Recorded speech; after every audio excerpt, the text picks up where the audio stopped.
Baik. Assalamualaikum warahmatullahi wabarakatuh. Waalaikumsalam warahmatullahi wabarakatuh. Waalaikumsalam warahmatullahi wabarakatuh. Ya, hari ini adalah pertemuan pertama ya, perdana untuk kita di mata kuliah yaitu perkembangan peserta didik. Sepertinya saya baru masuk di kelas ini ya. Jadi mungkin kita akan berkenalan juga ya. Mungkin adik-adik di sini bisa lihat apa yang telah ditampilkan ya. Nanti saya akan absen untuk setiap pertemuan ya.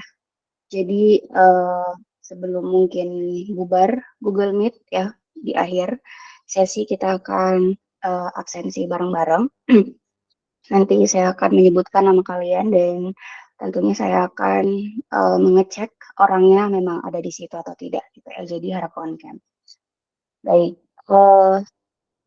ada banyak yang mau saya tampilkan gitu ya. Saya sudah buka tab di sini beberapa. Jadi selain di Siaka tadi, tentunya adik-adik di Google Classroom itu lewat link yang sudah saya bagikan di WA Group itu harap bisa semuanya join di situ karena nanti di sesi 8 pertemuan awal bersama saya itu akan semuanya ada di situ ya.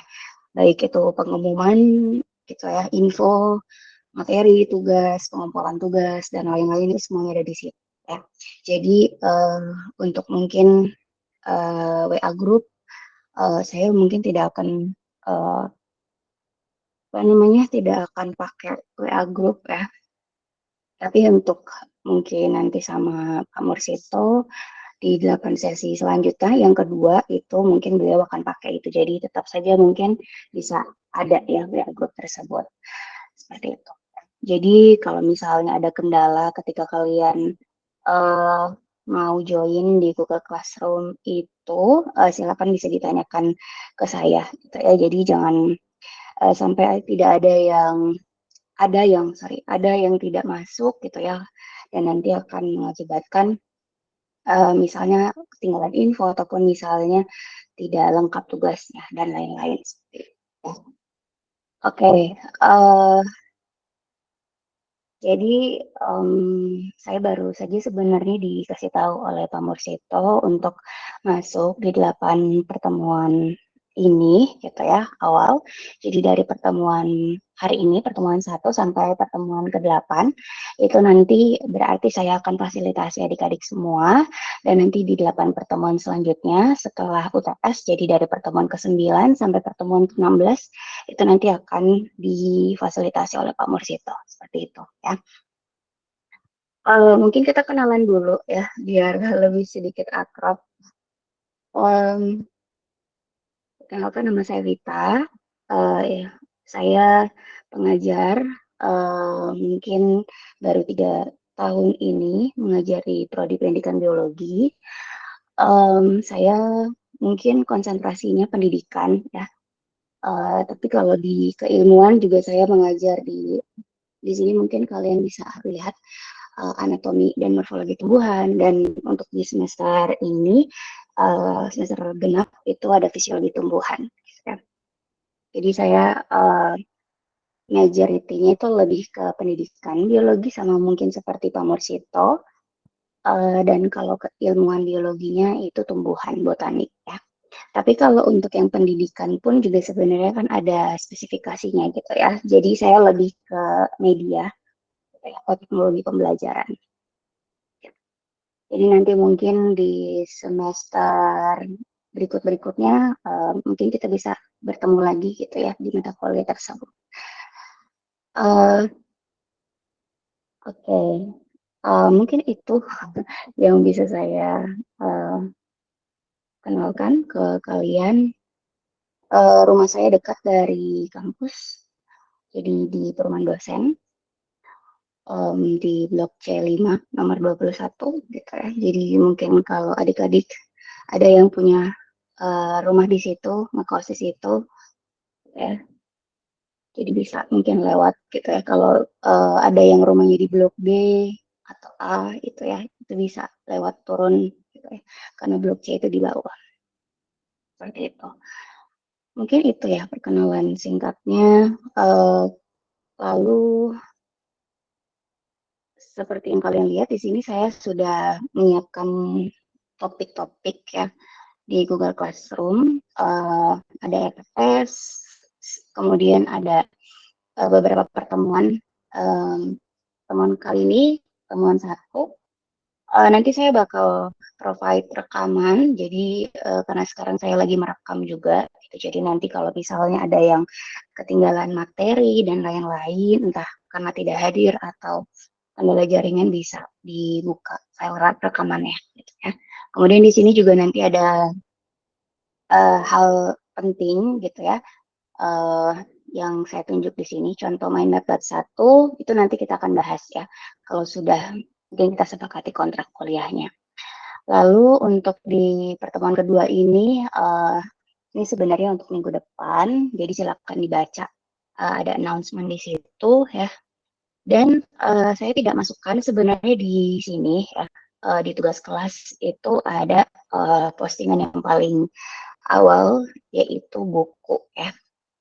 Jadi untuk 8 sesi, 8 pertemuan gitu ya, 8 pertemuan bersama saya itu nanti kita akan utamanya mempelajari materi di buku tersebut. Jadi dari kalian semuanya harap bisa punya buku filenya ataupun mungkin print outnya kalau misalnya ada yang lebih suka belajar dengan membaca lewat print out gitu ya, atau cetakan. Jadi fleksibel, kalian bisa baca itu filenya ataupun cetakannya saja gitu ya. Jadi terserah kalian, yang penting kalian bisa nanti membuka atau mengakses bahan bacaan tersebut ya. Jadi ini adalah buku wajibnya dan itu yang akan kita bahas di 8 pertemuan pertama ya. Kemudian dan ini RPS ini sebenarnya kalian juga bisa buka untuk melihat gambaran perkuliahannya, materinya, utamanya ya, apa yang mau dibahas ya. Nah, tapi juga sekaligus untuk memandu kalian nanti di 8 sesi selanjutnya bersama Pak Mursito ya. Jadi pertemuan ke-9 sampai pertemuan ke-16 itu bakal seperti apa gitu ya, entah materinya ataupun nanti kegiatannya. Nah, karena kita nggak bareng-bareng masuk ya, jadi saya sama Pak Mursito kan terpisah gitu ya, ininya, sesinya, sehingga saya kurang paham seperti apa mungkin kebijakan beliau ya. Sehingga saya hanya mempersiapkan RPS ini untuk kalian bisa prepare, karena pada umumnya mungkin kalian sudah punya pengalaman sedikit gitu ya di semester sebelumnya. Biasanya umumnya dosen itu membagi kelompok gitu ya. Jadi nanti untuk pertemuan ke-9 sampai ke-15 silakan prepare bagi kelompok sesuai mungkin minat kalian, ketertarikan kalian satu sama lain seperti apa pembagiannya, silakan kalian bisa bagi sendiri. Kemudian nanti silakan setiap kelompok itu bisa bikin makalah sesuai dengan judul-judul gitu ya, atau materi-materi yang ada di RPS tersebut gitu. Jadi silakan kalian sudah prepare hal itu gitu ya, walaupun belum masuk di pertemuan ke-9 sampai ke-15, tapi nanti ketika Pak Mursito masuk gitu ya, ada pergantian dosen, kalian sudah prepare gitu ya. Jadi misalnya sudah selesai di pertemuan ke-8, berarti kan saya sudah selesai masuk, sehingga nanti kan ada transisi ke Pak Mursito. Ketika Pak Mursito bertanya kepada kalian apakah kalian misalnya sudah bikin makalah kelompok, maka tentunya pasti kalian harus bilang ya sudah gitu ya, ready, karena kan sudah di-prepare dari awal seperti itu ya. Jadi biar mengefisienkan waktu juga. Jadi nanti di pertemuan ke-9 misalnya sudah diminta untuk presentasi kelompok 1, makalahnya sudah ada gitu ya. Jadi itu untuk prepare di sesi yang kedua tersebut ya di pertemuan ke-9 sampai ke-15. Nah, sehingga untuk sama saya di 8 pertemuan awal ini saya tidak kasih kebijakan seperti itu gitu atau kita tidak perlu bagi kelompok ya. Jadi nanti berarti kalian harus bertanggung jawab masing-masing diri kalian sendiri untuk eh, serius belajar. Jadinya saya tidak membagi kelompok, tidak ada presentasi makalah gitu, kemudian tidak ada eh, pembuatan makalah gitu karena bahan bacanya sudah ada di buku tersebut. Jadi kalian sudah tidak perlu lagi menyusun makalah. Jadi tidak ada pembagian kelompok bersama saya sehingga setiap dari kalian, masing-masing individu dari kalian itu nanti harus apa namanya aktif gitu ya, harus aktif entah mungkin bertanya ataupun nanti lebih aktif untuk berbicara gitu ya. Nah, teknisnya adalah saya mau kasih lihat dulu ya bukunya.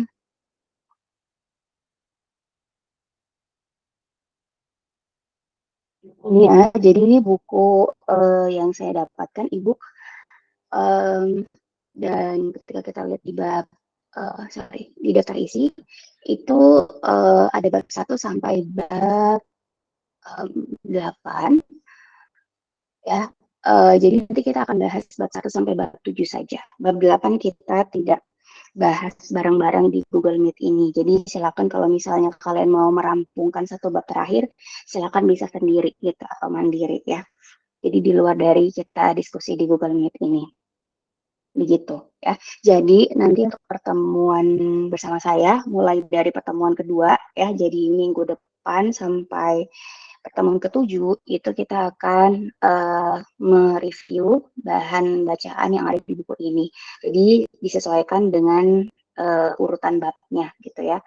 Jadi nanti setelah selesai saya memberikan informasi terkait teknis perkuliahan, kita akan bahas di bab 1 gitu ya. Jadi saya yang akan menampilkan seperti apa review saya terhadap bab 1 gitu ya. Jadi karena kalian mungkin baru masuk di Google Classroom dan belum prepare untuk membaca bab 1, jadi saya akan kasih pengantar di bab 1 gitu ya. Jadi kalian menyimak ataupun nanti bisa bertanya kalau misalnya ada yang mau ditanyakan gitu. Tapi nanti di bab 2, jadi berarti di meet kedua gitu ya, pertemuan kedua sampai pertemuan 7 itu kita akan bareng-bareng mereview bacaan tersebut. Jadi bukan hanya saya saja yang akan misalnya mereview bagian tertentu di bab tersebut. Jadi kalian juga ya, jadi bukan ceramah dari saya saja, tetapi dari kalian. Jadi entah kalian mau misalnya bikin dalam bentuk apa ringkasan atau misalnya dalam bentuk mind map yang tadi nanti saya bakal kasih lihat gitu ya, atau seperti apa silakan. Dan itu tidak dikumpulkan. Jadi bahan reviewan itu dari kalian masing-masing itu tidak dikumpulkan di Google Classroom, tapi nanti itu yang akan jadi sebenarnya bantuan kalian dalam memahami bacaan tersebut gitu. Jadi kalau misalnya di minggu depan ada yang mau sukarelawan duluan untuk mereview, silakan. Tapi kalau misalnya tidak ada, berarti saya bertanya ke kalian gitu ya. Saya panggil namanya siapa gitu ya, dan harus ready gitu. Kalau nggak ready berarti tentunya saya akan berasumsi kalian tidak prepare gitu, atau kalian tidak membaca buku tersebut ya. Jadi saya berharap kalian bisa aktif untuk mau review bareng-bareng. Gitu. Jadi harapannya itu bisa membantu kalian dalam memahami ya materi tersebut. Semoga dengan tidak membagi kelompok kalian bisa diringankan karena biasanya mungkin gitu pengalaman saya juga pernah jadi mahasiswa itu ketika kita bagi kelompok itu ada yang mungkin gitu mendapatkan teman yang nggak aktif dan kita harus misalnya mengerjakan makalah yang harusnya itu beban kelompok gitu ya. Jadi sekarang karena kalian itu nggak ada tugas kelompok, jadi kalian bisa lebih leluasa lagi untuk apa namanya menonjol gitu ya. Entah mau dari keaktifannya dan lain-lainnya ya. Uh, Terus mungkin itu untuk yang perkuliahan bersama saya nantinya. Lalu Untuk penilaian tentunya ada UTS dan UAS. Kalau UAS saya kurang paham seperti apa, bagaimana nanti kebijakan Pemursito gitu ya. Tapi kalau untuk UTS kan itu masuk ke dalam sesi saya ya. Jadi nanti mungkin saya akan memberikan tugas tugas apa ya pengganti UTS. Jadi bukan mengerjakan soal UTS tapi mengerjakan tugas gitu ya, entah itu review artikel dan lain-lain gitu ya. Tapi nanti teknisnya bakal saya akan jelaskan lebih detail mendekati temuan tersebut gitu ya. Jadi seperti itu. Jadi penilaiannya UTS, UAS, kemudian keaktifan, absen gitu ya, kehadiran, kemudian pun nanti kalau misalnya kita tidak apa namanya tidak masuk di Google Meet gitu ya, itu mungkin saya akan minta kalian bikin tugas gitu ya, tugas individu ya, seperti itu. Jadi mungkin langsung aja kali ya ke di tugas kelas ini. Kan di pertemuan kedua itu di minggu depan di tanggal 14 Februari 2024 itu kan ada pemilu ya. Jadi kita tentunya libur untuk masuk di Google Meet ya. Tetapi ini kalian bisa baca di sini ya, di sesi ini, di bagian ini itu perkuliahannya diliburkan untuk Google Meet-nya. Jadi nggak ada apa namanya, nggak ada masuk Google Meet, tetapi saya meminta adik-adik untuk menggantinya gitu kegiatan kita bertemu di Google Meet itu dengan kalian itu mengerjakan tugas, misalnya seperti itu nantinya ya. Nah, di sini tugasnya seperti apa bisa dibaca ya, bisa dibaca, kemudian dilihat batas pengumpulan tugasnya gitu. Dan kehadiran untuk di pertemuan kedua itu karena kita nggak bertemu di Google Meet, saya akan ambil dari pengumpulan tugas ya, nama-namanya seperti itu. Ya. Jadi harap adik-adik bisa to date terhadap info yang ada di Google Class. Sampai sini dulu mungkin untuk informasi teknisnya. Silakan mungkin dari kalian ada yang mau ditanyakan.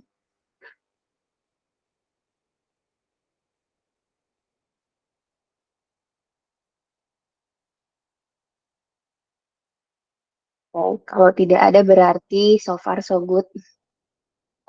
Semoga bisa jelas. Jadi kalau misalnya ada yang mau ditanyakan, kalau sekarang belum ada, bisa nanti ya langsung bertanya atau memberikan komentar aja di bagian yang tidak kalian pahami. Misalnya tentang pengumpulan tugas gitu ya. Jadi silakan bisa tulis komentarnya di situ. Biasanya ada di bagian bawah gitu ya. Tulis komentar ya gitu. Biar nanti saya bisa langsung atasi atau carikan solusinya. Dan oh iya satu lagi ya, mungkin ini pernah kalian alami atau tidak gitu ya. Tapi belajar dari pengalaman saya, mungkin di semester kemarin itu saya melihat ada beberapa mahasiswa, nggak semua, sebagian kecil ya, yang mungkin tidak perhatian terhadap mata kuliah yang wajib dia ikutin gitu ya. Sehingga saya merasa ada kesan tidak serius atau pandang enteng terhadap misalnya tugas, UTS, UAS itu ya, sehingga akan berpengaruh di nilai ya, di nilai dia gitu. Nah, pada saat itu waktu penginputan nilai di Siakat, jadi sudah selesai sebenarnya perkuliahan, 16 pertemuan itu sudah rampung, tetapi akhirnya dia muncul gitu ya, muncul untuk bertanya bahwa nilainya itu jelek gitu ya, atau misalnya nilainya E gitu. Sehingga itu kan pasti ada indikasi entah UTS, UAS, atau tugasnya nggak lengkap gitu ya, sehingga dia minta untuk perbaikan. Nah, untuk semester kemarin mungkin saya itu memberikan kelonggaran untuk dia itu bisa mengerjakan gitu ya, TS, UAS, atau tugas susulan ya. Sehingga akhirnya saya harus edit lagi nilai di Siakat. Nah, kalau seperti itu, saya merasa kalau dibiarkan seperti itu nanti ya akan kebiasaan seperti itu akan berlanjut sampai seterusnya gitu. Jadi untuk semester ini, untuk mata kuliah ini dan khusus bersama saya tidak akan memberikan lagi kesempatan kalau misalnya 8 pertemuan bersama saya itu udah selesai. Jadi misal selesai kuliahan bersama saya itu kan 2 bulan 2 bulan gitu ya. Setelah mungkin akhir ini kan Februari, mungkin Maret akhir gitu ya. Misalnya di tanggal 30 lah ya. Tanggal 30 itu sudah selesai UTS. Jadi sudah ada transisi ke Pak Mursito misalnya.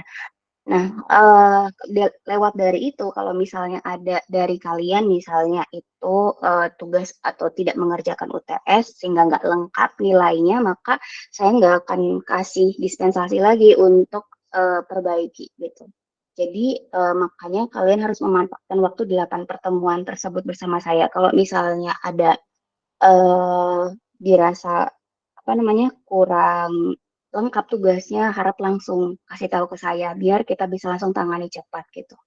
Jadi jangan sampai sudah terlewat sekali waktunya gitu ya, baru misalnya apa namanya menginfokan ke saya gitu ya dengan berbagai alasan lain gitu ya yang menurut saya nggak relevan. Jadi bisa nanti adik-adik harap bisa bertanggung jawab terhadap apa yang dilakukan karena saya juga menganggap itu tidak adil untuk teman-teman atau adik-adik yang di sini yang mungkin sudah serius dari awal atau sudah berkomitmen dari awal untuk mau misalnya nilainya A gitu ya. Jadi saya tidak adil gitu ya merasanya karena um, itu tadi ya adanya dispensasi sehingga jadi nanti mungkin di pertemuan ke-8 setelah sudah selesai UTS saya akan kasih lihat daftar mahasiswa misalnya siapa saja yang belum lengkap tugasnya gitu ya ataupun UTS-nya gitu ya.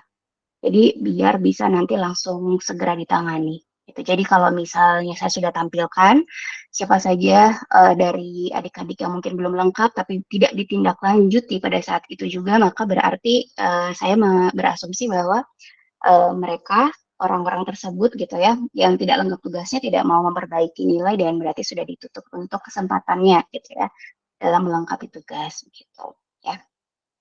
Jadi biar kami juga tidak repot ya untuk bolak-balik buka siakat untuk edit-edit terus nilainya gitu ya. Karena kami juga punya pekerjaan lain selain mengajar begitu. Sampai di sini mungkin ada yang mau bertanya atau memberikan tanggapan silakan.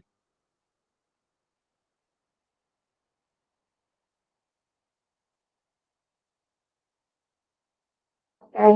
So far so good berarti. Dan berarti sudah sepakat sama kontrak atau kebijakan dari saya ya. Kita mulai untuk belajar pengenalan ya mengenai perkembangan peserta didik. Jadi mungkin kalian di situ punya eh, apa namanya device lain misalnya untuk buka bukunya juga silakan ya.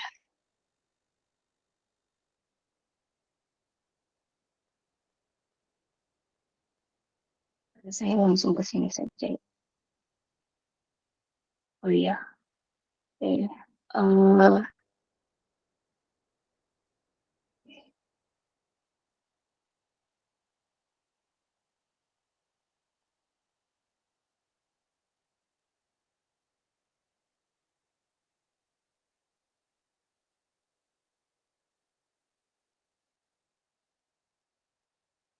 oh, ini bisa tidak ya diperbesar. Jadi saya pakai dua device, jadi laptop yang saya lihat di sini sama satu di bawah iPad saya untuk saya kasih lihat mind map-nya ya. Walaupun ini masih coretan tangan ya. Jadi tapi saya mau kasih lihat contohnya seperti apa ya. Jadi nanti di tugas di Meet kedua itu kalian kan diminta untuk bikin mind map. Nah, mind map-nya mungkin dari kalian sudah pernah diminta untuk bikin mind map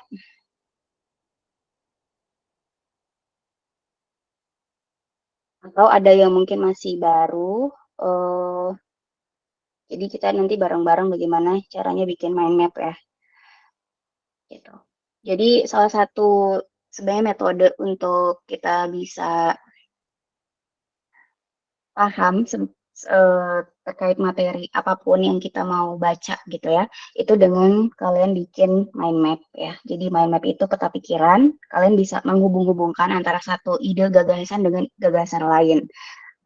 Dibandingkan dengan tulisan bacaan deskripsi yang ada di buku itu kan banyak sekali kalimat ya. Dan kadang kita tidak bisa semuanya hafal ya karena pasti banyak sekali yang harus dihafal kosakatanya. Nah, dengan menggunakan mind map itu kalian sebenarnya bisa memahami dengan menuliskan kembali gitu dalam bentuk ringkasan-ringkasan bentuknya seperti mind map ini gitu ya. Oke, ini bisa tidak ya diperbesar? Saya masih belajar untuk nyetingnya. Di kalian kecil kah ininya tulisannya?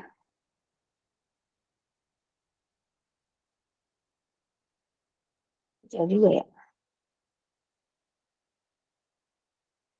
Hmm.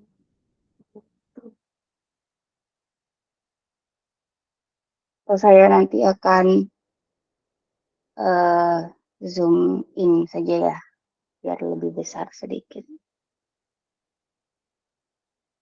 Oke. Ini bagaimana caranya untuk, ups,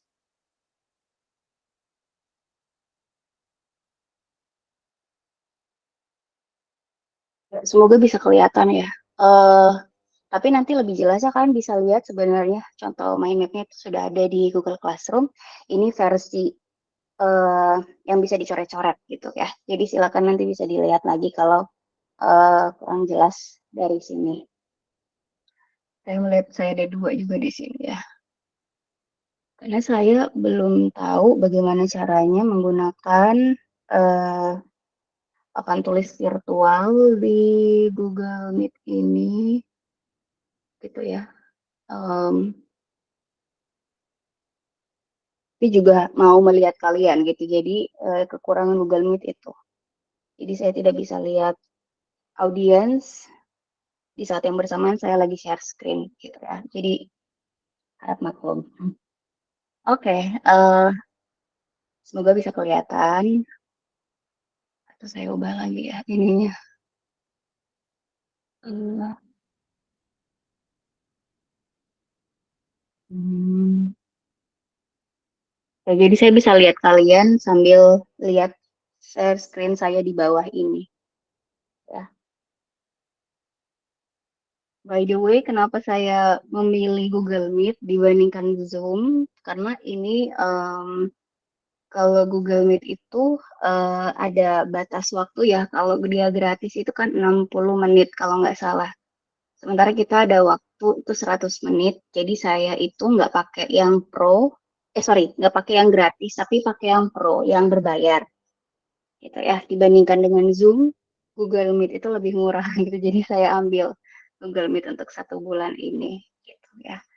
Harusnya sih ada bantuan dari kampus gitu ya waktu pandemi tahun 2021 2020 sorry 2021 ya atau 2022 itu sempat kami di apa namanya diaktifkan Zoom Pro-nya gitu. Jadi kita nggak bayar dosen. Jadi ditalangin uangnya dari kampus gitu ya. Karena lumayan per bulan itu 200 ribuan lebih ya. Sementara kalau Google Meet itu 100 ribu gitu. Jadi pada waktu itu kita pakai Zoom dan lumayan lebih maksimal gitu ya eh, untuk perkuliahan. Sementara sekarang belum dapat dana, jadi kita harus pakai uang pribadi gitu. Jadi saya pakai Google Meet Pro ini gitu ya dibandingkan harus menggunakan Zoom gitu ya. Semoga bisa membantu adik-adik sebenarnya walaupun ada keterbatasan ya dari saya. Baik, kita mulai materi pertama di bab 1 di buku tersebut juga ya. Jadi saya berdasarkan buku tersebut ya. Eh, saya bikinkan mind map-nya. Jadi setelah saya baca di bab 1 itu saya bikin mind map-nya. Nah, nanti kalian juga bisa memahami bab-bab lainnya dengan metode yang saya lakukan. Gitu ya. Oke, kita ke bab 1 mengenai kalau di bab 1 itu tentang perkembangan masa hidup manusia ya. Nah, tapi mungkin sebelum ke sini ke apa namanya ke mind map ini saya mungkin akan memberikan informasi kenapa sih kita harus belajar mata kuliah ini ya. Di samping wajib dari sananya udah wajib ibu gitu jadi harus harus apa namanya harus ikut gitu ya. Tapi sebenarnya ada alasan lain juga ya.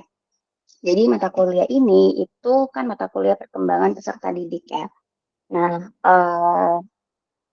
maka mata kuliah ini sangat sebenarnya berhubungan sekali dengan psikologi perkembangan. Maka memang buku tersebut disusun oleh dosen-dosen psikolog, gitu ya, dosen-dosen psikologi. Gitu. Jadi karena memang dunia pendidikan itu khususnya guru ya itu tidak bisa hanya mengandalkan kemampuan guru tersebut di bidang keilmuannya saja gitu ya. Jadi misalnya guru biologi mengajar di SMP ya, dia hanya mengandalkan pengetahuan dia tentang materi biologi yang sudah dia dapatkan misalnya di S1 atau S2 ataupun di pendidikan profesi guru gitu. Tetapi guru itu punya job desk lain sebenarnya atau pekerjaan lain yaitu untuk memahami siswanya gitu ya atau memahami bagaimana misalnya materi yang mau diajarkan ke siswa tersebut itu sesuai dengan tingkat usianya gitu. Tingkat usia, kemudian perkembangan fisiknya, kemudian perkembangan psikologisnya, emosionalnya gitu ya.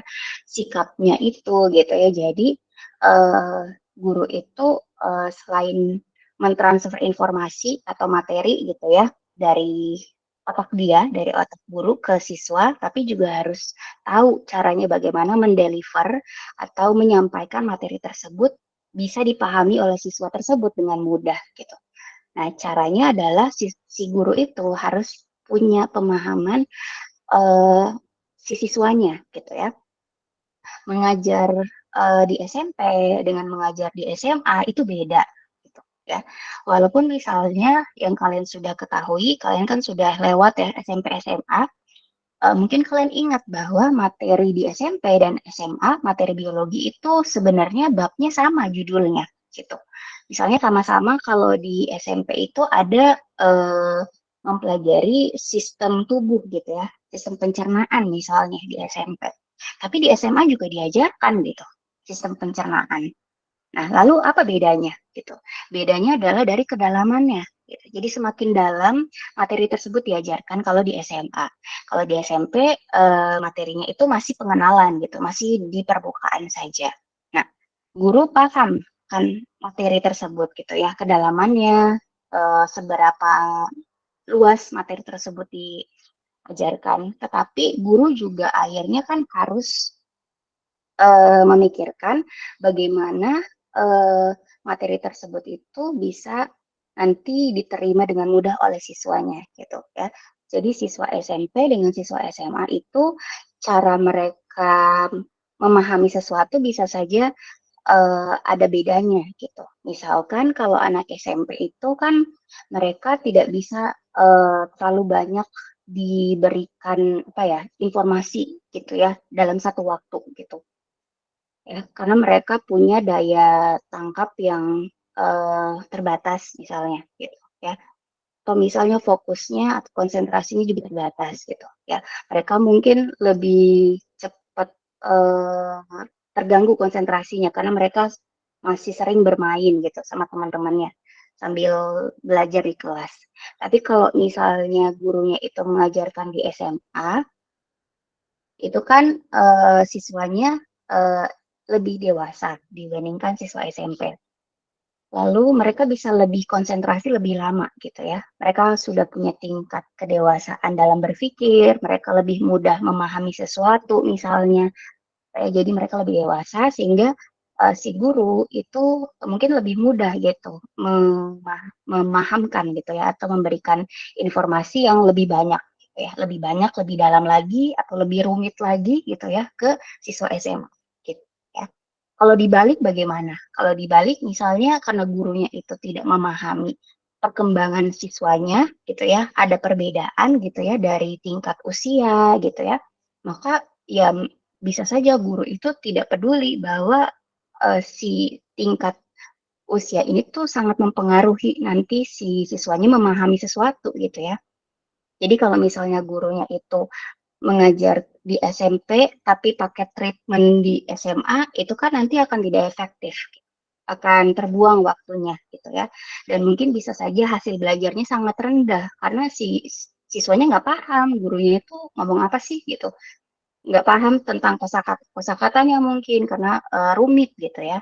Sementara kalau misalnya gurunya itu mengajar di siswa SMA tetapi pakai metode untuk siswa SMP misalnya, si siswanya mungkin bisa saja kayak menganggap, aduh ini kan sudah pernah diajarkan kok diulang lagi gitu ya. Mungkin ada persepsi siswa seperti itu gitu ya.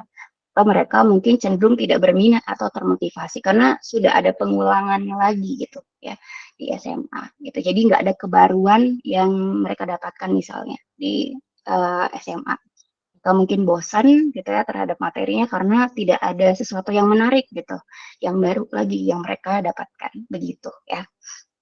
Jadi kasus-kasus seperti itu kan harusnya bisa ditangani dengan cara gurunya itu sebelum dia masuk ke masuk ke kelas gitu ya, gurunya itu selain mempersiapkan materi gitu ya, apa yang mau diajarkan, kemudian mungkin mempersiapkan medianya gitu ya, alat dan bahannya mungkin, ada yang mau didemonstrasikan kah atau apa gitu ya, itu dipersiapkan, tapi juga lebih penting si siswanya itu harus dikenali dulu oleh guru gitu. Jadi guru itu akan berhadapan ke siapa sih, targetnya siapa sih gitu, usia berapa sih, seperti apa mereka nanti apa namanya seperti apa nanti si siswanya ini gitu. Jadi si gurunya harus benar-benar betul kenal gitu siswanya itu seperti apa.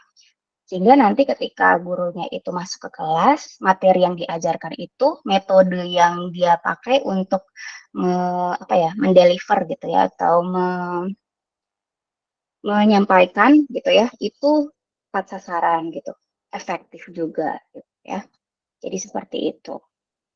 Mungkin itu apa ya, kegunaan, tujuan, atau manfaat kita mempelajari mata kuliah ini gitu ya. Jadi walaupun memang dia sebatas teori ya, pemahaman bukan praktek, kita benar-benar ke sekolah melihat bagaimana pada masalah dan lain-lain, tetapi harapannya mata kuliah ini tuh bisa membekali adik-adik untuk bisa nanti memahami calon siswa kalian gitu ya. Ketika kalian misalnya sudah lulus S1 mau jadi guru, kalian sudah punya pemahaman itu gitu ya. Pemahaman tentang memahami siswa ya. Begitu. Jadi itu kegunaannya kita mempelajari mata kuliah ini gitu ya. Jadi kita tahu seperti apa kita harus apa namanya? Seperti apa misalnya kita itu memberikan materi gitu ya. Jadi tidak sembarang ya. Kita hanya langsung ngomong aja tanpa si siswanya itu pahamkah gitu dengan kata-kata kita, kalimat kita, dengan cara bahasa kita gitu ya. Nah itu. Nah, tapi juga selain itu si gurunya itu juga bisa sebenarnya eh, sebenarnya selain untuk efektifnya materi itu bisa dipahami oleh siswa, guru itu juga kan sebenarnya mendidik ya, mendidik siswa. Jadi bukan hanya mengajarkan, tetapi mendidik. Mendidik ini kan berarti ada misalnya penanaman karakter, sikap-sikap baik gitu ya, sikap-sikap yang etis gitu ya, atau yang sesuai dengan norma-norma di masyarakat tersebut gitu ya. Jadi si guru itu juga nanti bisa gitu ya, sekaligus mendidik siswanya. Karakter seperti apa yang harus dipertahankan oleh siswa tersebut, karakter mana yang mungkin harus dibuang karena tidak bagus atau tidak baik gitu ya menurut masyarakat gitu. Jadi ada dua berarti ya manfaatnya selain untuk efektivitas penyampaian materi agar siswanya itu bisa paham materinya gitu ya, tapi juga bisa sebagai apa ya, alat untuk mendidik siswa gitu ya. Itu. Jadi semoga dengan saya memberikan penjelasan tersebut adik-adik bisa termotivasi gitu ya, bisa tahu apa sih pentingnya kita belajar ini gitu kan. Jadi walaupun memang kita itu prodi pendidikan, ternyata kita juga perlu gitu ya ilmu lain atau disiplin ilmu lain, misalnya psikologi gitu ya. Karena psikologi itu kan juga bahasanya adalah tentang keadaan manusia gitu ya, secara mentalnya gitu ya. Walaupun itu apa namanya harusnya dipelajari khusus untuk prodi pendidikan psikolog mungkin ya atau psikologi murni, ternyata kita juga perlu itu gitu ya. Kenapa? Karena itu tadi, karena kita berhadapan dengan manusia gitu. Kita berhadapan dengan makhluk hidup yang punya kemauan gitu ya, punya kemauan, punya karakter, punya perbedaan-perbedaan gitu ya. Jadi kita harus tahu bagaimana caranya berkomunikasi dengan si manusia ini gitu ya, si siswa-siswa ini ya. Kalau misalnya kita berhadapan dengan robot gitu ya, atau sesuatu yang tidak punya kehendak, sesuatu yang kaku gitu ya, yang ya hitam putih gitu ya, dia nggak kompleks, maka kita gampang sebenarnya memberikan informasi gitu. Jadi kalau robot kan mungkin dia punya prosesor gitu ya, punya otak ya. Ketika kita misalnya memberikan penjelasan, dia mungkin bisa langsung nangkap semua gitu ya, karena mungkin ada alat perekamnya otomatis gitu. Dia nggak punya emosi dan lain-lain gitu. Jadi lebih mudah. Tetapi ketika kita berhadapan dengan manusia, maka kita harus memanusiakan manusia ini gitu ya, sambil kita memberikan materi-materi ke mereka. Jadi tugas guru ternyata sangat besar gitu ya, sangat kompleks gitu ya. Jadi selain sebagai pemberi informasi, materi, tetapi juga bagaimana kita bisa mendidik si siswa tersebut. Oke, mungkin itu untuk penjelasan kenapa penting mata kuliah ini ya, selain wajib kalian ikuti kalau berdasarkan kurikulum ya di prodi. Oke, kita masuk ke ke materi di bab 1. Sebenarnya penjelasan yang tadi saya berikan itu ada juga di bab tersebut ya, di bab 1 itu ya. Jadi kita mulai dari di sini. Kalian bisa lihat ada tujuan 1, tujuan 2. Nah, ini yang dikemukakan di bab tersebut ya. Jadi kenapa perlu mempelajari perkembangan masa hidup manusia gitu ya. Walaupun kita spesifiknya nanti ke siswa saja gitu ya. Kita nggak sampai usia dewasa atau usia orang tua gitu, karena kita nggak ngajarin mereka. Kita hanya ngajarin usia dari anak-anak gitu ya, sampai remaja nantinya. Di sini dikatakan bahwa perkembangan masa hidup manusia itu ada tujuannya gitu ya. Dia punya tujuan atau goal ya, karena ini yang mau kita capai. Ya. Jadi tujuan pertama adalah mengenali konsep dasar tahapan perkembangan manusia gitu. Jadi dengan kita belajar perkembangan masa hidup, tentunya kita akan mengenal gitu. Dari kita nggak tahu, jadi kita tahu. Dari kita mungkin tidak pernah mendengar gitu ya informasi tersebut, kita jadi bisa punya apa ya, familiar gitu ya. Kita familiar atau kita akrab dengan informasi tersebut gitu. Jadi kita tentunya akan bisa mengenali konsep dasar ini gitu. Konsepnya seperti apa? Ini ya, konsep dasar ini. Konsep dasar tahapan pengembangan manusia. Karena setiap dari kita kan juga manusia ya, walaupun sebenarnya kita mempelajari siswa, tapi kita juga sebenarnya mempelajari diri kita gitu. Kita sudah pada tahapan perkembangan sampai mana sih gitu ya. Gitu. Kemudian tujuan yang kedua adalah guru dapat mendampingi anak didiknya sesuai dengan tahap perkembangan ini. Jadi selain guru itu sudah dapat informasi bahwa manusia itu menjalani tahap perkembangan gitu ya. Jadi langsung ketika lahir, baru lahir itu udah langsung dewasa gitu ya, enggak seperti itu. Jadi dari manusia kecil gitu ya, itu kan ada tahapan pendewasaan gitu ya, pertumbuhan dan perkembangan.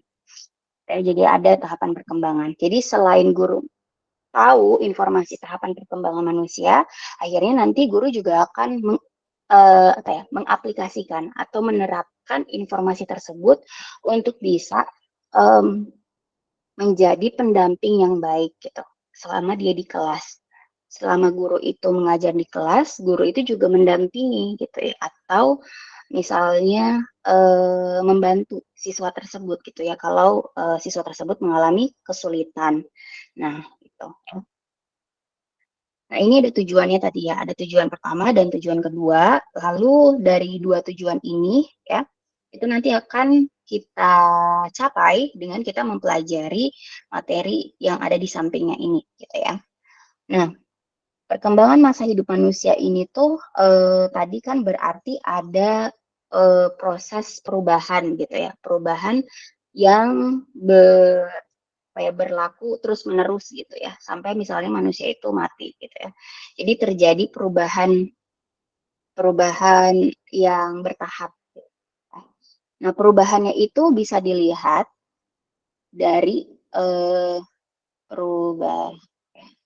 Jadi bentuk perubahannya itu bisa dilihat dari fisiknya ya, dari fisik, dari yang kita bisa lihat fisiknya, kemudian dari segi kecerdasan atau kognitif ya, kognitif dari segi dia menangkap sesuatu gitu, menangkap informasi itu, memahami sesuatu. Dari segi kognitif ini bukan hanya memahami sesuatu ya, cepat memahami sesuatu. Tapi dia juga misalnya kemampuan berbicara, gitu ya, ke komunikasi, bagaimana pemahaman dia itu bisa dikomunikasikan dan orang yang mendengarkan atau menyimak itu bisa paham tentang apa yang dia jelaskan gitu ya. Kemampuan verbalnya gitu ya, itu masuk ke kognitif juga ya. Kemampuan berbahasa. Jadi misal ada anak-anak yang itu mereka lebih cepat belajar bahasa Inggris gitu ya dibandingkan orang tua. Karena kemampuan otaknya itu lebih cepat gitu ya menangkap hal-hal baru dibandingkan otak orang tua atau orang dewasa gitu ya. Nah, itu nanti akan berpengaruh terhadap misalnya uh, pola mengajar ya, pola mengajar. Jadi ada mungkin saja kebijakan sekolah itu waktu SD anak-anak itu selain belajar bahasa Indonesia, mereka juga mungkin belajar bahasa Inggris gitu. Diintensifkan bahasa Inggrisnya biar mereka itu selesai lulus dari kelas 6 itu misalnya mereka sudah bisa berbahasa Inggris gitu ya, karena mereka bisa lebih mudah gitu ya mempelajari bahasa gitu ya, karena ini tadi kognitif. Ini kemampuan berbicara, kemampuan berbahasa, kemampuan menangkap informasi, menangkap informasi ya.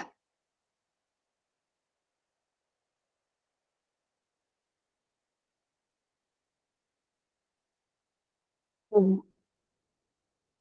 Udah, saya baru dapat WhatsApp.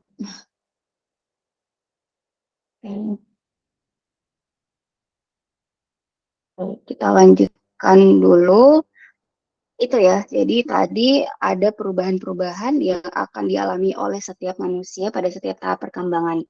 Ada visi, kognitif, dan ini lagi psikososial. Psikososial ini digabungkan kalau di buku itu, tapi nanti di bab selanjutnya mereka itu memisahkan antara emosi dan sosial. Jadi sebenarnya psikososial itu sama dengan emosi dan sosial gitu ya. Eh, nah, jadi setiap tahapan perkembangan itu juga akan terlihat perbedaan emosinya atau perbedaan psikologisnya sebenarnya. Makanya disebut sebagai psikososial gitu ya, dari kata psikologis dan sosial. Jadi dari keadaan mentalitas gitu ya, atau kejiwaan atau emosi, dan juga dari sosialnya gitu. Atau bagaimana caranya dia itu berinteraksi. Berinteraksi dengan orang lain ya. entah dengan teman-temannya sebaya atau dengan gurunya atau dengan orang tua gitu ya atau dengan adiknya mungkin yang lebih di bawah dia umurnya gitu ya. Jadi ini yang nanti akan kita lihat apa perubahan-perubahannya. Gitu. Apa yang membedakan antara anak-anak, balita misalnya dan remaja ya. Apa bedanya? Secara fisik, secara kognitif, secara emosi atau psikologis dan secara sosial gitu. Jadi nanti kita akan lihat secara teori ya, yang mungkin itu berdasarkan hasil penelitian di buku tersebut, itu kan akan ada standar-standarnya gitu ya. Standar-standarnya yang dikatakan normal. Dikatakan normal berarti hampir semua manusia gitu ya yang sudah diteliti itu mereka menunjukkan gejala-gejala tersebut gitu ya. Misalnya kalau eh, apa namanya kalau remaja itu kan mereka secara fisik lebih tinggi misalnya tinggi badannya dibandingkan waktu anak-anak ya. Nah, berarti itu normalnya seperti itu. Nah, tapi nanti kita akan mungkin melihat fakta bahwa ya tidak semua anak-anak itu tumbuh dan berkembang secara normal gitu. Jadi mereka itu mungkin ada penyimpangan atau apa ya? Berarti ada gangguan gitu ya. Gangguan atau apalagi ya, pokoknya di luar dari standar yang sudah dilihat secara umum gitu oleh masyarakat gitu ya. Jadi mungkin ada sebagian kecil dari anak-anak, dari siswa-siswa yang mungkin kalau dibandingkan dengan standar normalnya itu mereka tidak apa ya, tidak menunjukkan itu gitu ya. Nanti kita akan lihat apa penyimpangannya, apa gangguannya, atau apa em, ketidaknormalannya itu gitu ya. Entah secara fisik atau secara kognitif, secara psikososialnya seperti apa gitu ya. Nah, mungkin kita harus disclaimer terlebih dahulu. Yang saya maksudkan penyimpangan atau gangguan ini tuh bukan artinya eh, konotasinya negatif ya, tapi kita tahu bahwa ada apa ya, ada keragaman lain gitu dari yang normal. Jadi tidak semua misalnya anak-anak itu normal gitu ya, mayoritas normal misalnya mereka, atau mayoritas itu mereka kalau tadi remaja badannya tinggi gitu ya dibandingkan waktu dia anak-anak. Tapi mungkin ada anak-anak yang tingginya tidak signifikan dibandingkan dia waktu anak-anak tadi gitu ya dari remaja jadi dari anak-anak jadi remajanya tadi gitu ya. Jadi kita tidak mengkonotasikan penyimpangan atau gangguan ini itu adalah negatif, hal yang negatif, tetapi sesuatu yang beragam saja dari data-data yang kita lihat di masyarakat. Ya, begitu. Nah, berarti nanti ketika kita lihat ada sesuatu yang tidak sepertinya seharusnya sesuai standar, maka kita akan mencoba untuk mencari solusinya. Bagaimana caranya untuk mengatasi gangguan tersebut atau hambatan tersebut. Karena kalau kita hubungkan dengan pendidikan, ketika dia misalnya berada di satu kelas gitu ya, si anak tersebut, misalnya ada si A itu kalau secara apa ya, mungkin secara kognitif gitu ya, kalau secara fisik kan nggak begitu mengganggu pembelajarannya ya. Tapi kalau secara kognitif misalnya ya, dia berada di suatu kelas gitu ya. Jadi misalnya ini kelas ya, kelas. Kemudian ada banyak sekali siswa gitu ya. Ya, ada 20-an gitu ya kalau standar di Indonesia ada 20, 30, ada yang 40 gitu ya. Nah, kemudian ada si A ini gitu. Si A ini kalau berdasarkan standar kognitif dia itu tidak sesuai gitu dengan mayoritas yang X ini atau mayoritas siswa yang lain. Nah, maka guru itu kan harus mengenali perbedaan itu gitu. Bahwa siswa A ini harus ditreatment gitu. Oh, harus diberikan perlakuan yang mungkin berbeda sedikit. Jadi bukan diskriminasi, konotasi negatif ya. Tapi artinya si guru itu tahu bahwa anak ini misalnya kalau secara kognitif dia itu lambat gitu untuk memahami materi gitu ya. Maka guru yang aware terhadap perkembangan apa namanya? Perkembangan manusia tadi ketika dia sudah belajar perkembangan manusia, maka dia tidak lantas tidak peduli dengan siswa tersebut gitu. Jadi dia tidak tidak acuh gitu ya, tapi dia aware bahwa oh anak ini agak sedikit lambat untuk memahami materi. Maka gurunya harus kasih treatment gitu. Gurunya misalnya akan mengajarkan siswa tersebut di luar dari jam belajar gitu ya. Jadi dia akan ikut sebenarnya secara normal gitu ya. Kalau di kelas dia akan tetap masuk, tetapi nanti dia akan dikasih materi tambahan atau dikasih metode belajar tambahan gitu. Jadi gurunya akan mencari solusinya agar walaupun ya eh, ketidak apa ya ketidaknormalan kognitif dari siswa tersebut itu bukan sesuatu yang nantinya jadi hambatan lebih lanjut untuk si siswa ini gitu ya. Jadi itu ya. Jadi kalau misalnya ada fenomena tersebut, sebenarnya guru itu tidak perlu takut gitu ya, atau tidak perlu eh, khawatir karena tadi dia tahu bahwa ternyata ada data yang beragam gitu. Jadi ada yang normal misalnya atau yang pemahamannya itu cepat, yang X ini, tapi ada juga yang mungkin lebih lambat. Atau nanti bisa saja di suatu kelas tersebut ada juga yang variabel B atau variabel yang dia itu ternyata kognitifnya cepat gitu. Nah, itu kan nanti beda lagi ya treatment si gurunya. Bagaimana caranya agar si siswa yang B ini lebih cepat paham, sementara teman-temannya baru paham sedikit gitu ya. Gimana caranya bisa dia itu tetap fokus juga gitu. Nah, mungkin gurunya bisa kasih tugas tambahan ke dia, biar dia itu juga tetap berminat untuk belajar gitu ya.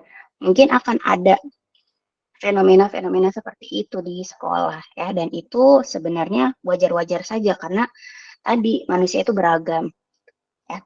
Nah, jadi nanti si gurunya itu akan bisa mengenali ada sesuatu yang mungkin perlu di treatment lebih berbeda dibandingkan yang normalnya ya. Sehingga nanti siswa tersebut tetap bisa mengejar ketertinggalan atau dia juga tetap bisa enjoy gitu ya terhadap suasana yang mungkin bagi dia itu um, berbeda dengan dirinya ya.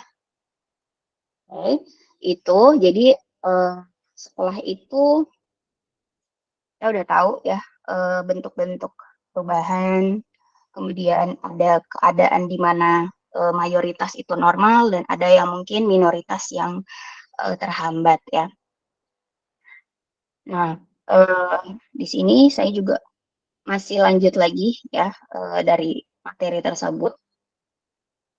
Ada beberapa di sini informasi ya.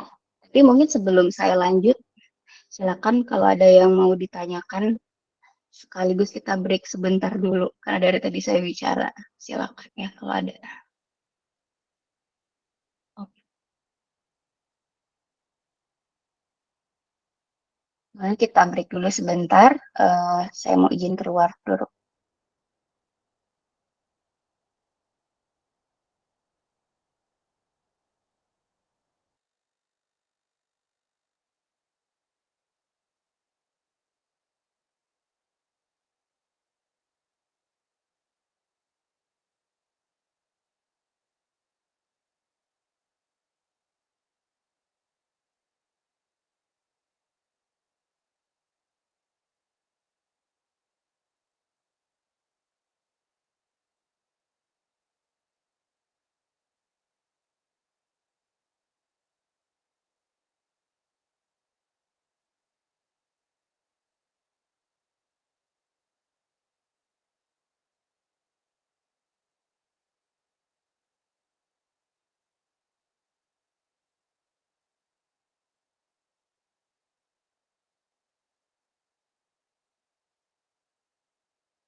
Baik, ya, maaf tadi saya break dulu sebentar.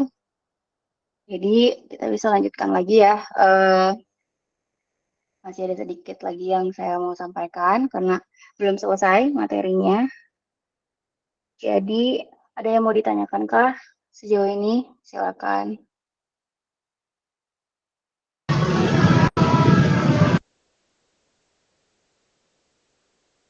Hmm,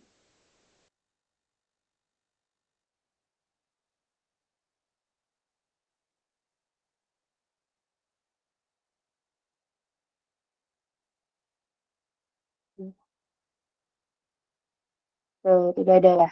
Ya, berarti sudah jelas ya. Kalau tidak ada yang bertanya, kita lanjut. Jadi di sini berarti kita juga akhirnya kan harus paham tentang pertumbuhan dan perkembangan ya.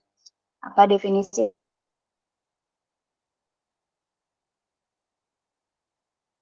dari pertumbuhan dan perkembangan itu? Jadi ini tidak secara biologis ya, tapi secara umum saja definisinya, secara sederhana bahwa pertumbuhan dan perkembangan itu adalah sebuah perubahan tadi ya, perubahan secara bertahap. Tulisan saya kurang jelas ini. Jadi perubahan secara bertahap menuju kedewasaan gitu ya, menuju adulting atau kedewasaan atau kompleksitas dari misalnya satu sel, dua inti, zigot gitu ya, kemudian berkembang jadi embrio gitu ya, itu kan dari satu sel sangat sederhana yang belum sangat kompleks ya, jadi belum ada organisasi di situ ya, belum kelihatan mana otak, mana kaki, mana tangan gitu ya, sampai akhirnya kalau dipersingkat sekali, jadi kita manusia ini gitu ya. Jadi ada perubahan yang bisa diamati dan kemudian dia terukur gitu ya. Dan itu bertahap gitu ya. Jadi tidak berhenti sampai si manusia itu, makhluk hidup tersebut itu mati gitu. Jadi itu definisi perkembangan dan perkembangan. Saya jadikan satu ya penjelasannya. Nah, kemudian konsekuensinya artinya ada kayak variasi dari pertumbuhan dan perkembangan ini. Ada yang ada dia itu meningkat gitu ya. Kemudian dia juga bisa menurun, kemudian bisa juga tetap gitu ya. Jadi misalkan variasi ini itu di satu manusia itu ada yang meningkat ya, ada yang cepat gitu ya, ada yang mungkin dia malah hilang atau menurun, ada juga yang tetap. Kalau dari segi misalnya di sini kecerdasan, kemudian keterampilan, terus kayak secara fisik, tinggi badan, berat badan gitu ya. Kadang ada manusia di fase tertentu itu mereka kalau secara fisik itu dia mengalami tinggi badan gitu ya, mengalami tinggi ya, mengalami pertumbuhan ke atas gitu ya, fisik gitu ya, yang cepat misalnya ya pada transisi dari anak menjadi remaja ya, pertumbuhan fisiknya itu meningkat ya.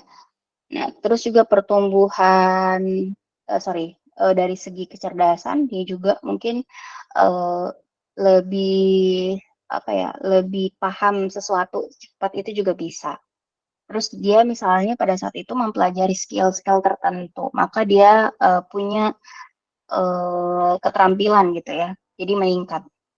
Nah, tapi bisa saja di fase manusia tersebut ketika dia sudah dewasa gitu ya, kemudian ada kebiasaan atau kegiatan gitu ya yang membuat misalnya kecerdasannya atau keterampilannya atau pertumbuhan fisiknya itu menurun bisa gitu ya. Jadi dari yang mungkin di masa remaja dia itu punya skill gitu ya, tapi pada saat dewasa dia itu sudah tidak melakukannya lagi kegiatan tersebut, maka mungkin dia punya keterampilan di bidang tersebut yang menurun, bisa seperti itu. Tapi kalau dari segi kecerdasan sebenarnya pada saat dewasa itu kecerdasannya malah lebih tinggi sebenarnya ya, lebih tinggi. Tapi tergantung ya, tergantung dari manusianya sebenarnya. Apakah dia mempertahankan atau melatih gitu ya kecerdasannya itu sampai dia dewasa atau tidak. Nah, tapi kalau yang fisik itu ya, misalnya kayak tinggi badan itu kalau dari remaja ke dewasa kan itu biasanya eh, biasanya menurun gitu ya. Atau nanti akhirnya sudah tidak ada lagi perubahan. Nah, jadi selain meningkat, menurun, tapi juga ada yang tetap di sini. Tetap di sini berarti sesuatu itu tidak berubah. Tidak ada peningkatan ataupun penurunan, tapi stagnan ya.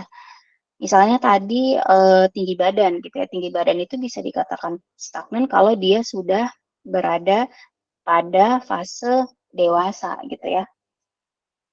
Ya. Kemudian juga bisa kalau contohnya karakter atau watak ya, karakter, watak, kemudian kebiasaan gitu ya, itu juga bisa dikatakan tetap ya. Jadi kalau misalnya anak tersebut atau manusia tersebut itu punya karakter teliti gitu ya, itu bisa saja sampai dia dewasa dia punya sikap teliti tersebut karena dia sudah apa ya, sudah ditanamkan mungkin atau diajarkan oleh orang tuanya sejak dini dan itu sudah tertanam kuat di kesadarannya dia ya sehingga dia punya karakter atau watak yang tidak berubah ya walaupun dia mengalami perubahan fisik gitu ya ataupun perubahan keterampilan dan kecerdasan gitu jadi dia karakternya tetap terbawa sampai dia punya fase yang lebih matang gitu. Nah, kalau ini periode perubahan itu sebenarnya kalau dari setiap mungkin ahli yang mengamati periode perubahan ini tuh bisa beda-beda sedikit-sedikit ya kisarannya. Tapi kalau di buku ini kan saya ambil di buku ada berarti lima fase gitu ya, 5 tahapan dari si apa namanya si makhluk hidup atau si manusia tersebut sebelum lahir. Jadi fase prenatal ya, jadi masih dalam bentuk janin ya selama 9 bulan. Kemudian ada fase yang kedua ya, jadi bayi dan toddler. Jadi ini kisarannya 18 sampai 24 bulan ya, jadi 2 tahunan ya maksimal. Kemudian fase anak-anak 2 sampai 11 tahun, remaja 11 sampai 18 tahun, dewasa 18 sampai seterusnya. Kalau di mungkin di beberapa ahli ada yang mungkin nambahin lagi 6 itu lansia ya. Nah, kalau yang dia kategorinya 5 berarti yang dewasa ini sudah include sudah masuk lansia di dalamnya ya.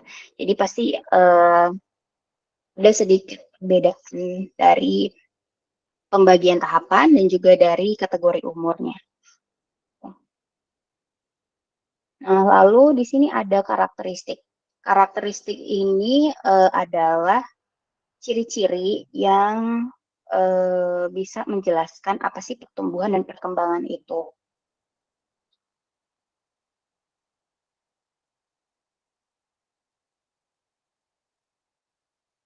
Di sini ada beberapa ya. Ada 1, 2, 3, 4, 5, dan 6.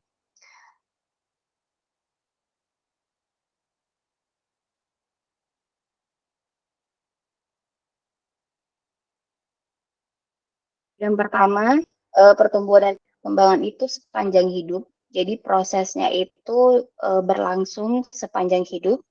Suatu apa namanya proses yang terus-menerus terjadi ya. Lalu yang kedua dia multidimensi, artinya uh, berhubungan dengan beberapa apa ya, bukan hanya satu dimensi atau beberapa bidang ya, bukan hanya satu bidang atau aspek kehidupan.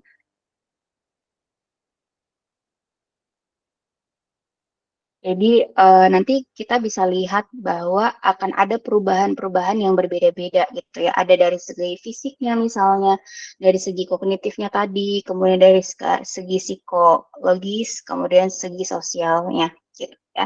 Jadi kita bisa mengamati bukan hanya satu saja gitu ya perubahannya atau misalnya contohnya fisik saja, tetapi ada banyak yang bisa kita amati dari perubahan tiap fase kembangan manusia. Kemudian multidimensi itu yang kedua. Yang ketiga ada yang multi arah, artinya di satu fase tertentu, misalnya bisa saja dia mengalami peningkatan, di fase lain dia bisa mengalami penurunan. Jadi tidak semua sesuatu yang diperoleh misalnya itu akan dibawa terus atau ditingkatkan terus sampai akhir. Bisa saja ada yang diturunkan. Gitu. Jadi ada yang berlawanan, ada yang meningkat, ada yang menurun. Kemudian plastis. Plastis di sini artinya fleksibel ya. Jadi fleksibel artinya ada sesuatu yang nanti dari manusia itu yang awalnya dia misalnya belum memiliki sesuatu, dia bisa memiliki sesuatu. Nanti bisa saja juga hilang gitu. Jadi bisa dia meningkat, kemudian menurun, kemudian meningkat lagi bisa gitu ya. Jadi ada fleksibilitas dari si misalnya otak si manusia tersebut ya memperoleh keterampilan atau suatu pemahaman tertentu. Nah, kemudian multidisiplin ini artinya perkembangan manusia ini tuh dipengaruhi oleh berbagai faktor gitu. Jadi berbagai faktor ini yang mempengaruhi satu manusia ini. Misalnya manusia tersebut itu berada di geografis mana gitu ya. Dia akan menjadi manusia yang seperti apa gitu. Ya, kemudian bisa saja dari segi ekonomi, dia akan menyebabkan manusia ini seperti apa. Dari segi kebijakan politik gitu ya. Dari segi pendidikan, dari segi apapun gitu ya. Jadi kalau kita sederhanakan misalnya nih ada satu bayi, bukan satu bayi, dua bayi gitu ya, dua bayi kembar identik gitu ya. Kemudian mereka itu dipisahkan oleh geografis gitu. Yang satu diasuh di tempat tinggal pedesaan, yang satu di kota. Ya, yang mungkin mereka punya kemiripan awalnya sama, tetapi karena pola asuh atau letak geografis, tempat tinggal, ekonomi yang berbeda, maka mereka akan bisa jadi manusia yang berbeda gitu ya. Entah dari karakternya, dari fisiknya, dari tadi apa saja yang kita bisa amati ya perubahan-perubahannya gitu. Jadi dia dipengaruhi oleh multidisiplin ini. Kemudian yang terakhir kontekstual. Kontekstual ini artinya perubahannya tersebut didasari oleh sesuatu yang memang real gitu ya, nyata. Real atau nyata.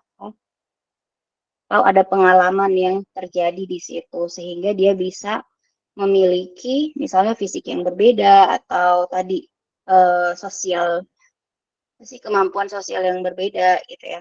Jadi itu.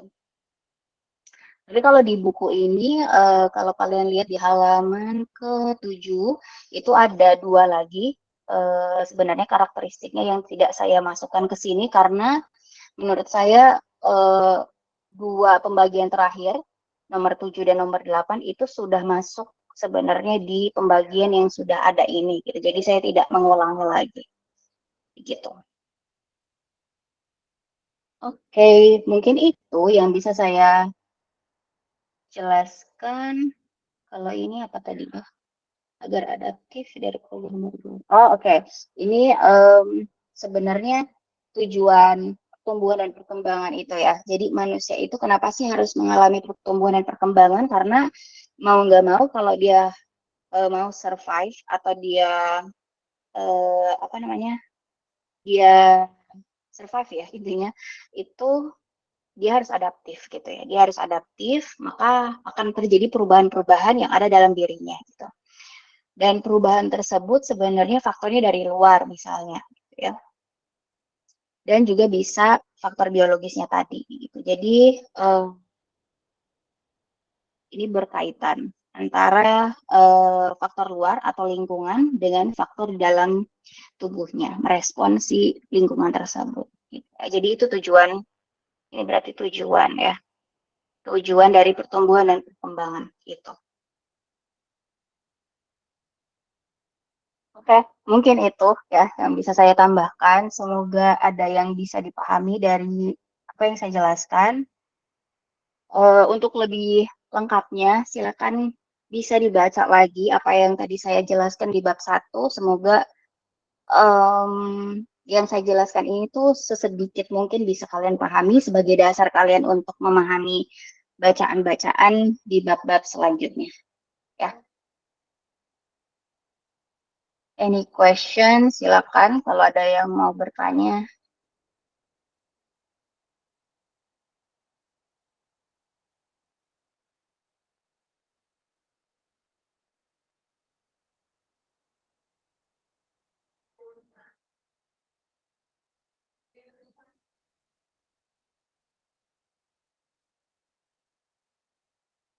Kalau tidak ada, berarti saya cukupkan untuk penjelasan saya.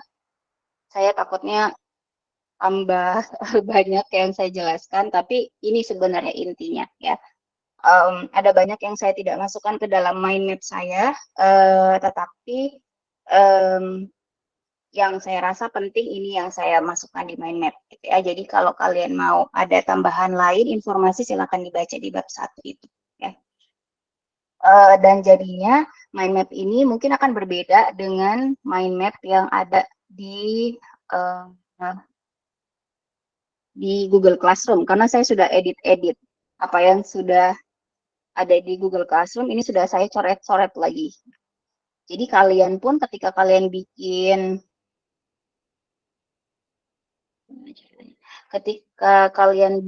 mind map untuk pertama kali gitu ya, itu silakan banyak mencoret gitu ya.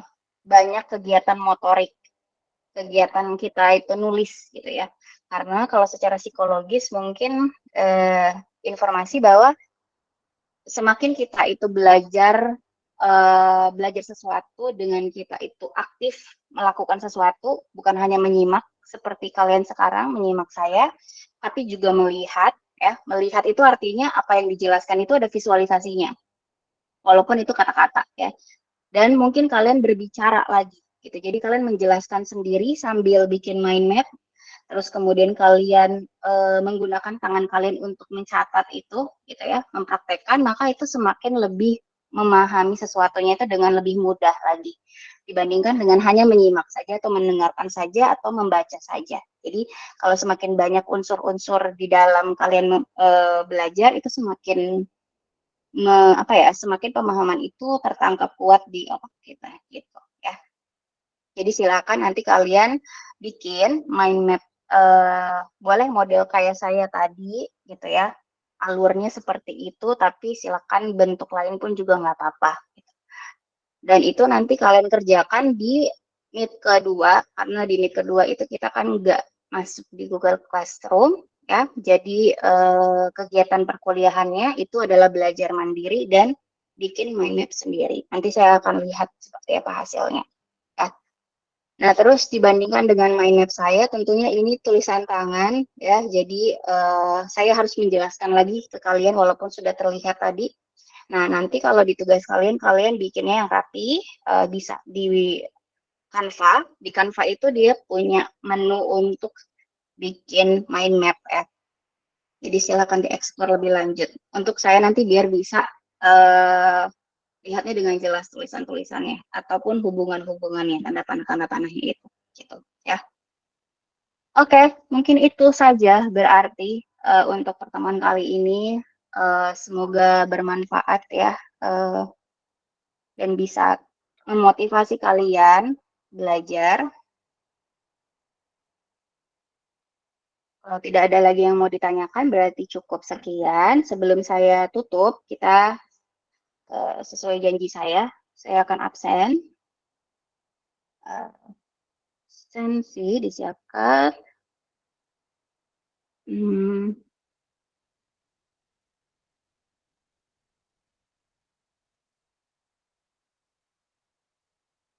Oh. Ini kekurangannya kalau Google Meet itu saya mau absen itu saya harus bolak-balik tab gitu ya. Karena kalau share screen saya tidak bisa lihat kalian Sementara untuk absensi saya akan manggil kalian tapi juga sambil lihat muka kalian. Jadi saya harus balik lihat ke kalian ada di situ atau tidak. Oke, kita mulai ya. Yang pertama, Desiana Nurul Marifat. Hadir Ibu. Rizky Amalia. Hadir Bu. Namanya. Oh itu. Ya, sorry. Amana Ikro atau Ikra Sari. Hadir Bu. Oke. Elsha. Hadir Ibu. Elsha. Rosmiana. Hadir Ibu. Rosmiana. Ini mohon maaf saya belum bisa hafal muka kalian ya. Dinda Aulia. Hadir Bu. Dinda. Nurrahma Mutia. Nurrahma Mutia.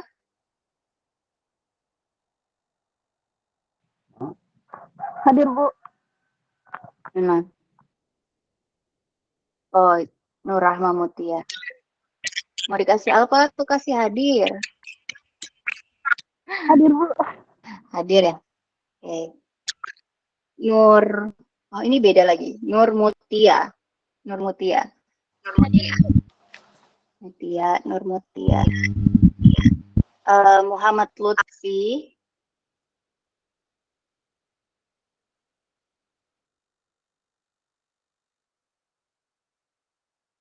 Cindy Aulia.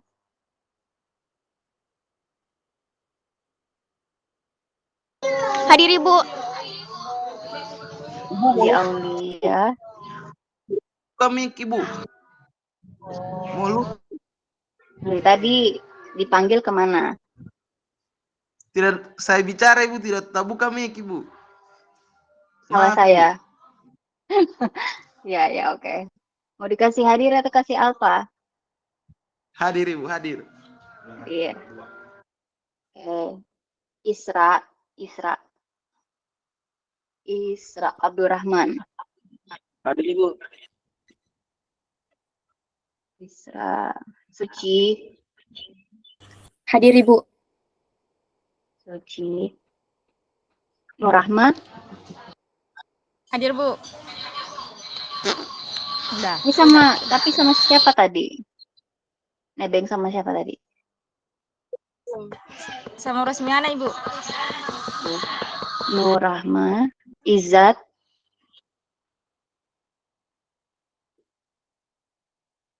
Tidak ada. Muhajir. Hadir Ibu. Mana mukanya? Saya cuma lihat alma mater itu. Ada orangnya ke WC Bu. BAB. Ya. Hadir Bu. Iya. Wulan Purnamasari. Hadir Ibu. Nia Kartika.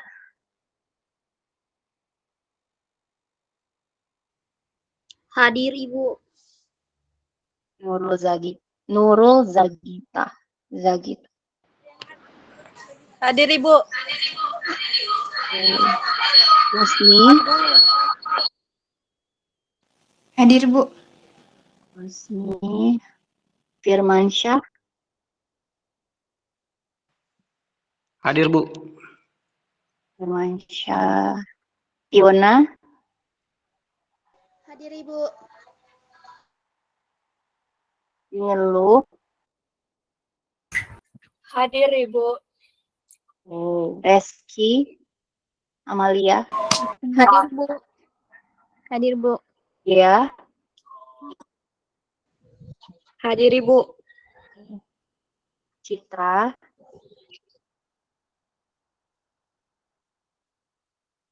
Tunggu, hadir Bu.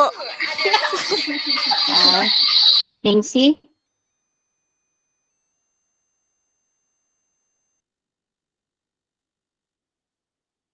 Oke.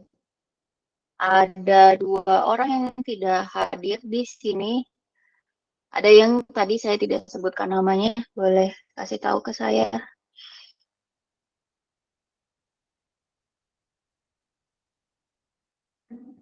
Tidak ada, berarti sudah KRS-an semua ya ini. Berarti ada 2. Tadi yang alfa dan ada yang keberatan. Silakan bisa kasih tahu.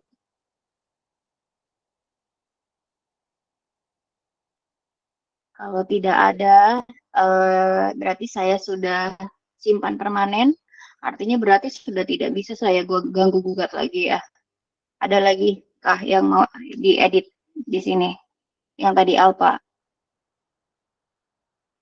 Ada yang mungkin tahu sakit dan lain-lain. Tidak, kalau tidak ada berarti saya simpan ya. Berarti sudah tidak bisa. Nanti kalau sudah Google Meet-nya selesai, saya sudah tidak bisa edit lagi ya kehadirannya. Oke, saya sudah simpan. Jadi nanti bakal seperti itu ya sebelum kita bubar, kita absensi. Baik, mungkin itu yang bisa saya berikan ke kalian untuk hari ini. Mohon maaf kalau misalnya pertemuan pertama sudah banyak sekali yang dibawa oleh-oleh ya. Jadi baik berupa materi maupun tugas ya. Tapi semoga itu bisa jadi apa ya perhatian kalian semua gitu. Berarti minggu depan kita tidak masuk di Google Meet, tetapi adik-adik mengerjakan tugas. Silakan bisa dilihat tenggat waktunya, karena kalau sudah di lewat dari jam yang saya tentukan, tidak bisa lagi memasukkan tugas karena saya tutup otomatis, berarti kehadirannya juga tidak saya masukkan juga gitu ya. Jadi silakan bisa jadi perhatian. Oke, saya minta tolong ke adik-adik semua, boleh tidak di on cam, mungkin kurang dari 1 menit untuk kita bisa screenshot bukti perkuliahan kita.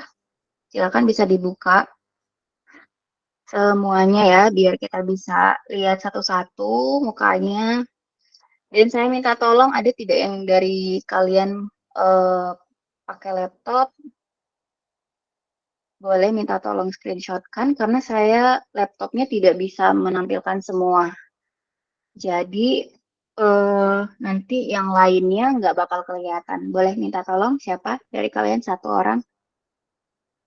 Bisa screenshotkan. Suci bisa tidak? Suci pakai laptop nggak?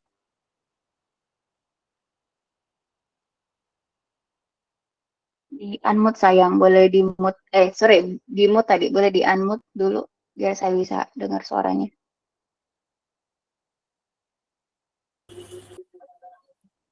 Iya, Bu, bisa. Bisa? Oh, Ibu. Boleh hitung mundur berarti dari sucinya, biar kita bisa pose. Boleh senyum ya.